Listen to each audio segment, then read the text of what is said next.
Buenas noches, mi nombre es Andrés Osorio. El día de hoy les voy a explicar el modelo de entidad-relación y cómo abordar un caso para poder desarrollar el modelo de entidad-relación. Entonces, el modelo de entidad-relación es una técnica de modelado de datos que se utiliza para representar de manera gráfica y conceptual la estructura de una base de datos. Este modelo se basa en la identificación de entidades, atributos y relaciones.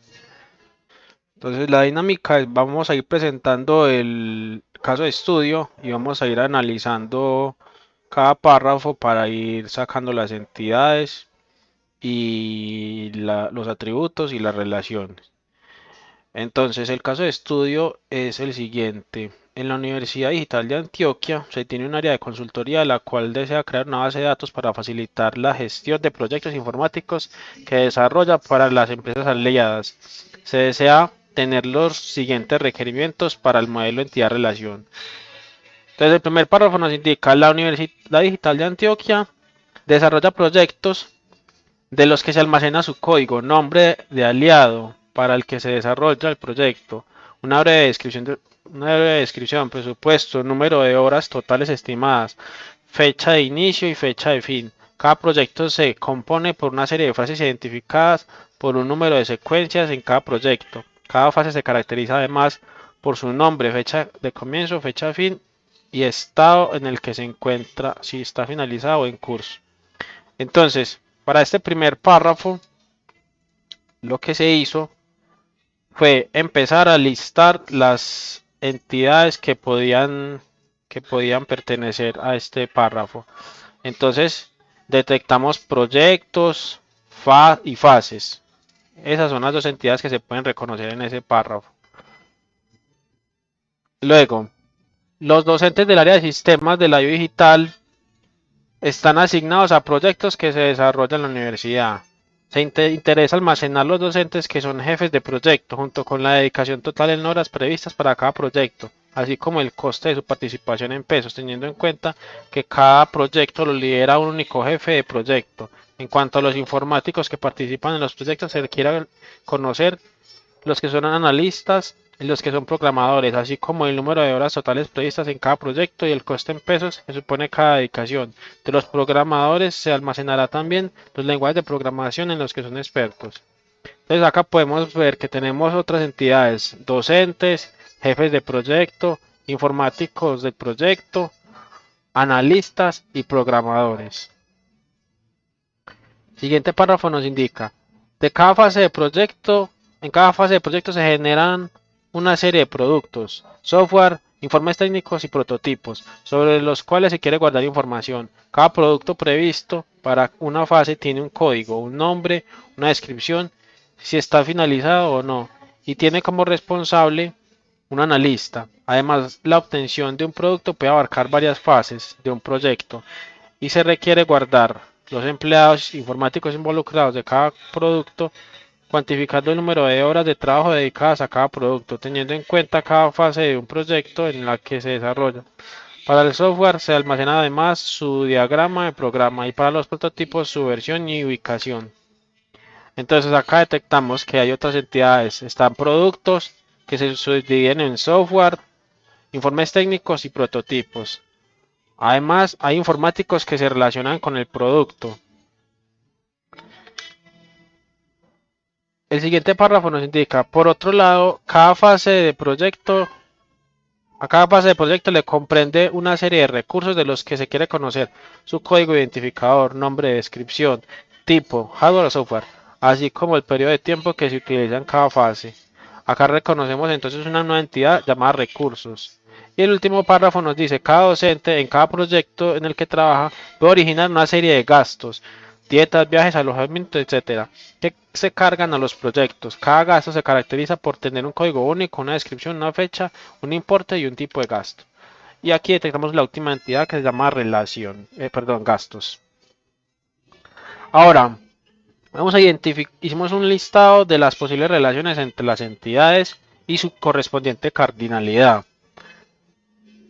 Entonces dijimos que proyectos y fases tenían una cardinalidad de 1 a muchos. Proyectos y jefes de proyectos de 1 a 1.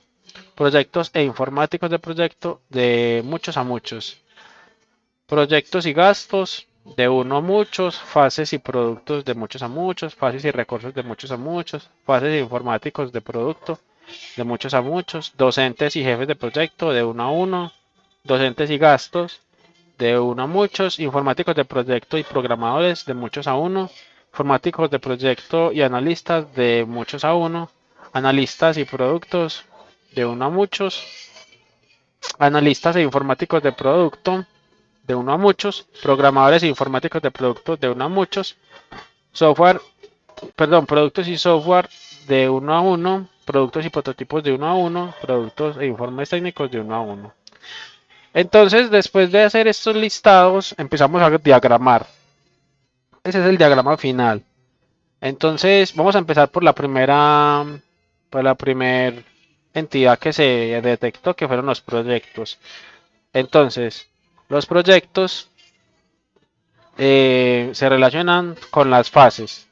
Cada proyecto tiene varias fases y una fase está asociada a un proyecto. O sea, cada fase está asociada a un proyecto. Esos serían los atributos de cada proyecto. Y pues tenemos acá la clave primera que sería el código.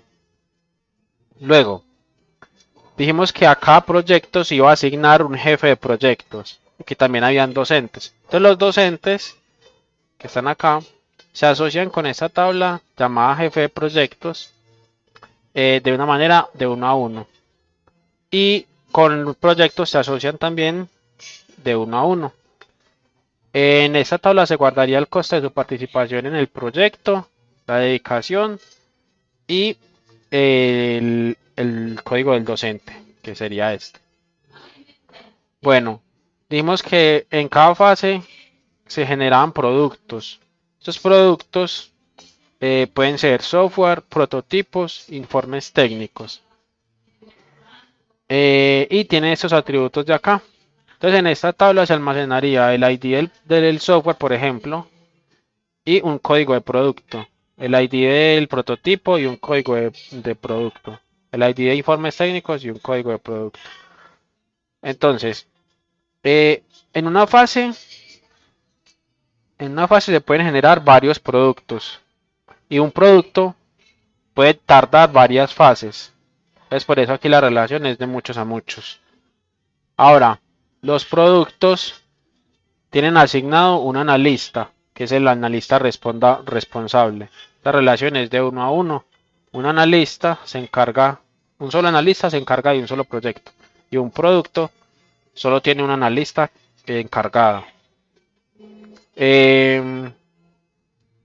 Ahora, a los proyectos también, en los proyectos participan informáticos.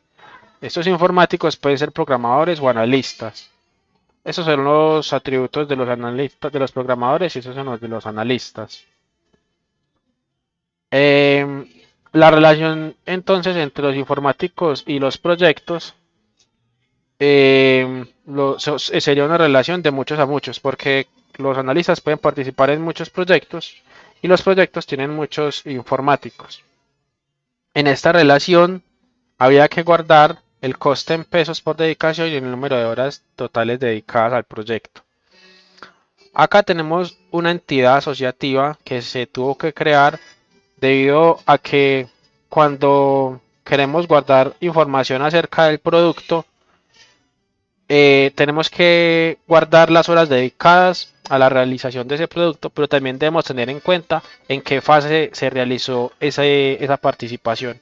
Entonces acá en esta entidad tendríamos el ID del producto, el ID de la fase, el ID del informático y las horas dedicadas a ese producto. En el último... bueno, por acá también tenemos otra cosa. Los recursos. En cada fase se asignan recursos. Entonces, un recurso puede estar en muchas fases y las fases pueden tener muchos recursos, como software y hardware. En eso es pues, lo que nos decía el enunciado. Y por último tenemos los gastos. Entonces, un docente origina gastos. y esos gastos van asociados, van cargados a un proyecto. Entonces, un docente puede originar muchos gastos, pero un gasto solamente lo puede originar un docente. Y un gasto puede estar asociado a un proyecto. Los proyectos pueden tener muchos gastos. Entonces, esta es la relación de muchos a uno. Tenemos una relación de uno a muchos. Y así sería pues como quedaría el diagrama de entidad-relación para este caso de estudio. Listo, eso sería todo. Les agradezco mucho por ver el video. Espero que les haya gustado y que hayan entendido el proceso.